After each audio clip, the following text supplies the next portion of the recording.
बिस्मिल्लाहिर्रहमानिर्रहीम। अस्सलामु अलैकुम प्यारे दोस्तों, रमज़ान मुबारक की रातों में से एक रात शब कदर कहलाती है, जो बहुत ही कदर व मंज़लत और खैर व बरकत की हामिल रात है।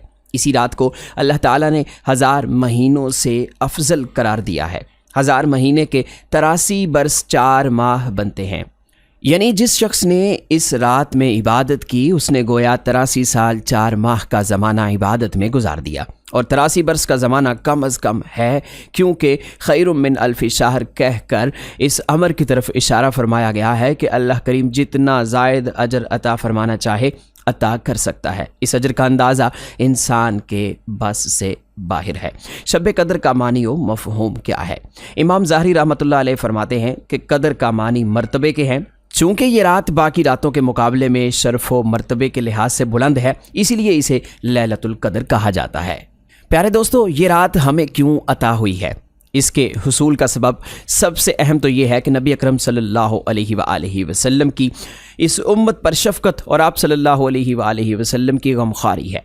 जब रसूल अकरम सल्लल्लाहु अलैहि वसल्लम को साबिक़ा लोगों की उम्रों पर आगाह किया गया, तो आप सल्लल्लाहु अलैहि वसल्लम ने उनके मुकाबले में अपनी उम्मत के लोगों की उम्र को कम देखते हुए ये ख्याल फरमाया कि मेरी उम्मत के लोग इतनी कम उम्र में साबिक़ा उम्मतों के बराबर अमल कैसे कर सकेंगे। आप सल्लल्लाहु अलैहि वसल्लम को इस वजह से लैलतुल कदर अता फरमा दी गई, जो 1000 महीनों से अफजल है। प्यारे दोस्तों, इस वीडियो में हम लैलतुल कदर यानी 27वीं शब की जो इबादत है उसके बारे में बात करेंगे। यानी 27वीं शब में आपने जो नवाफिल अदा करने हैं वो मंदरजा झैल हैं। समात फरमा लीजिए शब कदर के नवाफिल। शब कदर को आपने 2 रकत नमाज नफल अदा करनी है। हर रकत में बाद सूरह फातिहा के सूरह इखलास 7 मरतबा पढ़नी है, और सलाम फेरने के बाद आपने ये तस्बीह 70 बार करनी है। तस्बीह समात फरमा लीजिए, अस्तग़फिरुल्लाहल्लज़ी ला इलाहा इल्ला हुवल हय्युल क़य्यूम व अतूबु इलैह। प्यारे दोस्तों, इस नमाज की फजीलत ये है कि इस नमाज के पढ़ने वाला अपने मुसल्ले से भी ना उठेगा कि अल्लाह पाक उसके और उसके वालिदैन के गुनाह माफ़ फरमा देगा, और अल्लाह ताला फरिश्तों को हुक्म देगा कि इसके लिए जन्नत आरास्ता करो। और फरमाया कि वो जब तक तमाम बहिश्ती नेमतें अपनी आँखों से ना देख लेगा उस वक़्त तक उसे मौत ना आएगी। तो प्यारे दोस्तों, मग़फ़रत के लिए और जन्नत की नेमतें देखने के लिए, जन्नत में अपना ठिकाना देखने के लिए, वालिदैन की मग़फ़रत के लिए ये बहुत ही अफजल नमाज है। लिहाजा 27वीं शब को इस नमाज को ज़रूर पढ़िएगा।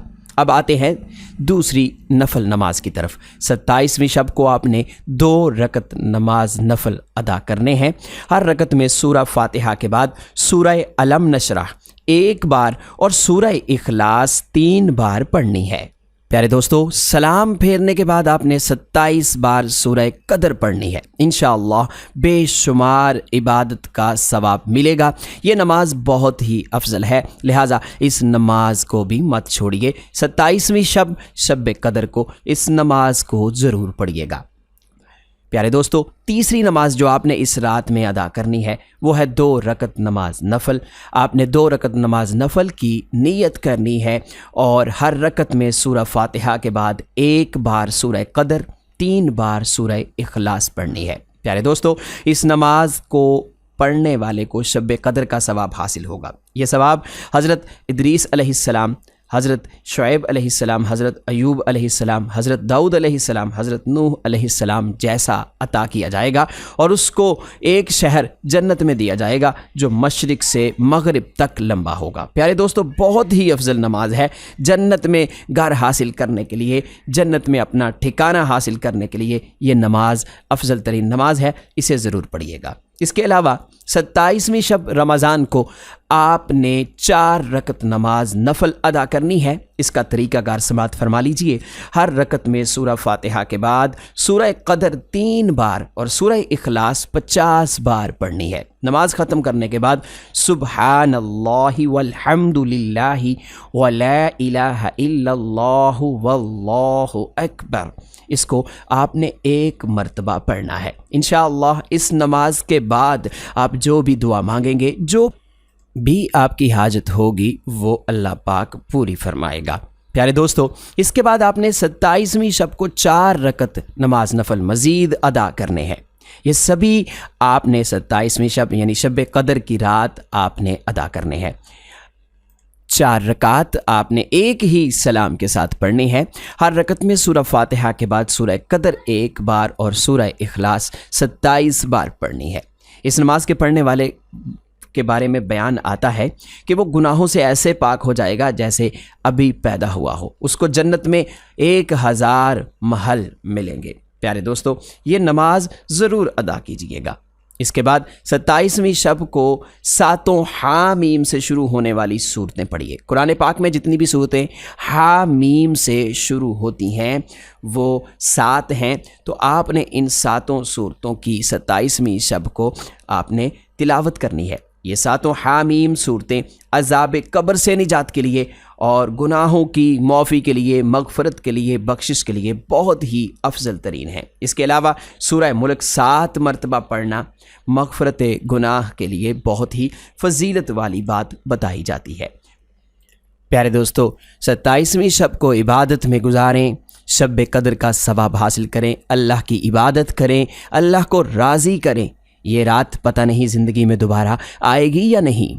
پیارے دوستو، سیدنا ابو ہریرہ رضی اللہ تعالیٰ عنہ سے مروی ہے کہ آپ صلی اللہ علیہ وآلہ وسلم نے فرمایا، جس شخص نے شب قدر میں اجر و ثواب کی نیت سے عبادت کی، اس کے سابقہ گناہ معاف کر دیے جاتے ہیں۔ یہ حدیث صحیح البخاری میں موجود ہے۔ اس ارشاد نبوی صلی اللہ علیہ وآلہ وسلم میں جہاں لیلۃ القدر کی ساعتوں میں ذکر و فکر، عبادت و طاعت کی تلقین کی گئی ہے، وہاں اس بات کی طرف بھی متوجہ کیا گیا ہے کہ عبادت سے محض اللہ تعالیٰ کی خوشنودی مقصود ہو، ریاکاری یا بدنیتی نہ ہو، اور آئندہ عہد کرے کہ میں برائی کا ارتکاب نہیں کروں گا۔ چنانچہ اس شان کے ساتھ عبادت کرنے والے بندے کے لیے یہ رات مغفرت بن کر آتی ہے۔ حضرت سیدنا انس رضی اللہ تعالی عنہ سے مروی ہے کہ رمضان المبارک کی آمد پر ایک مرتبہ رسول پاک صلی اللہ علیہ وآلہ وسلم نے فرمایا، یہ جو ماہ تم پر آیا ہے اس میں ایک ایسی رات ہے جو 1000 مہینوں سے افضل ہے۔ جو شخص اس رات سے محروم رہ گیا گویا وہ سارے خیر سے محروم رہا، اور اس رات کی بلائی سے وہی شخص محروم رہ سکتا ہے جو واقعتاً محروم ہو۔ سنن ابن ماجہ۔ ایسے شخص کی محرومی میں واقعتاً کیا شک ہو سکتی ہے جو اتنی بڑی نعمت کو، اتنی بڑی رحمت کو غفلت میں گزار دے، سونے میں یا فضول کاموں میں گزار دے۔ پیارے دوستو، حضرت انس بن مالک رضی اللہ تعالی عنہ سے مروی ہے کہ رسول خدا صلی اللہ علیہ وآلہ وسلم نے فرمایا، یہ مقدس رات اللہ تعالیٰ نے فقط میری امت کو عطا فرمائی ہے، سابقہ امتوں میں سے یہ شرف کسی کو بھی نہیں ملا۔ پیارے دوستو، یہ بہت ہی برکت والی اور فضیلت والی رات ہے، لہٰذا اس رات میں جتنی ہو سکے اللہ کی عبادت کریں، تلاوت کریں، قرآن مجید کو پڑھیں، اس رات کو قیام میں گزاریں، رکوع میں، سجود میں گزاریں اور اپنی حاجتیں مانگیں، اللہ سے اپنی دعائیں مانگیں۔ اللہ پاک تمام مسلمانوں کو عمل کی توفیق دے، آمین۔